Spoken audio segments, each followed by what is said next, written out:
You ever had a bad day? Forgot my keys. My shirt's on backwards. Oh man, my phone's dead.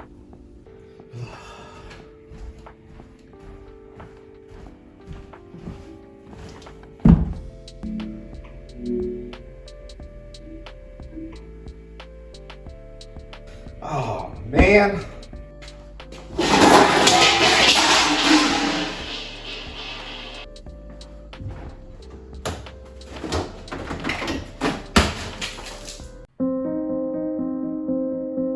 Today, we're going to talk about a person in the Bible named Job. Job was a man who loved God and served him. It says that he was blameless and upright, one who feared God and turned away from evil. Job had a great family, lots of farmland, lots of livestock, and money. He was a very rich man, but even with all his riches, he was thankful and knew that everything had been given to him by God. But in one moment, his life changed.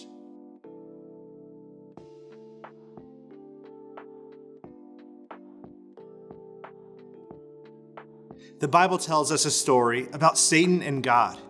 We don't get to hear what goes on between them very often. This is one of the few parts of the Bible that tells us about God and Satan and how they act with each other. One day, they were having this conversation about the earth, and God pointed out Job, so Satan could see what a great friend of God Job was. God told Satan Job was a man who feared God and wanted to please him with his life. Satan said, "Job's not all that special." He said Job was only like that because how you blessed him. You never let bad things happen to him. Satan was certain that if Job lost all his children and all his things and all his property, he would curse God for sure. But God knew Job. He knew Job would love him no matter what. So he allowed Satan to take away the wonderful things Job had. But God told Satan he could not touch Job's body. So Satan gave Job one of the worst days of his life. 3 messengers came to Job and told him that his oxen, his donkeys, and his camels were stolen. And then fire fell from the sky and burned up his sheep. The rest of his animals were gone, and most of his servants had been killed. Then a 4th messenger told Job about a powerful wind that destroyed his oldest son's house, killing that son and all of Job's children. When Job heard the news about his children, he was very, very sad. Job tore his robe and shaved his head just to show how sad he was. But even when Job was so sad, he worshiped God instead of blaming him. Job praised God by saying, "I had nothing when I was born, and I'll have nothing when I die.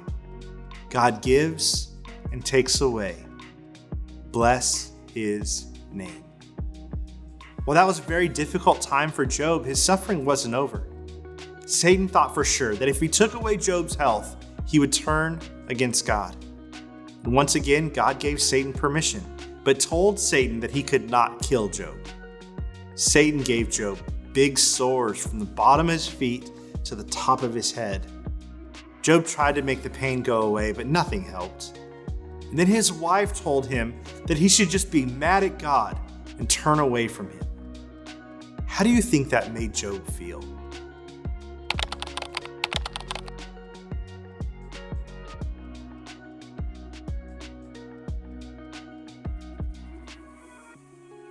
Instead of blaming or doubting God, Job refused to sin against God.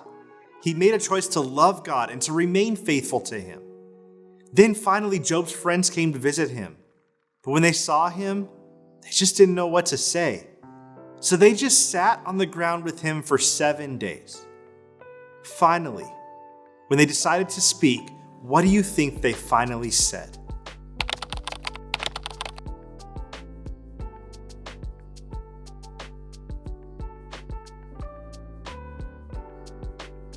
Instead of helpful words of encouragement, they told Job that he needed to confess his sin to God.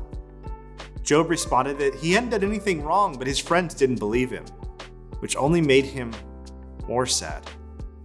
Job cried out to God and asked him to help him understand why he was suffering. And suddenly, God spoke. He spoke to Job out of a whirlwind. He told Job about this great power in creating the world and everything in it. God wanted Job to understand that no matter what happens, God is in control. Job realized that God could do anything and his plans would stand. Job realized he spoke about things that he did not truly understand. Before, Job had only heard about God. But once he heard from God, things were different for him. Now Job saw his own condition and repented before God. In the end, God restored Job and blessed him with more than he even had before. So do you think you would have responded the same way that Job did?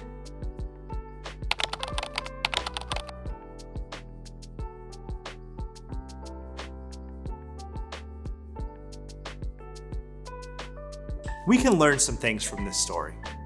First of all, we must be prepared for tough times.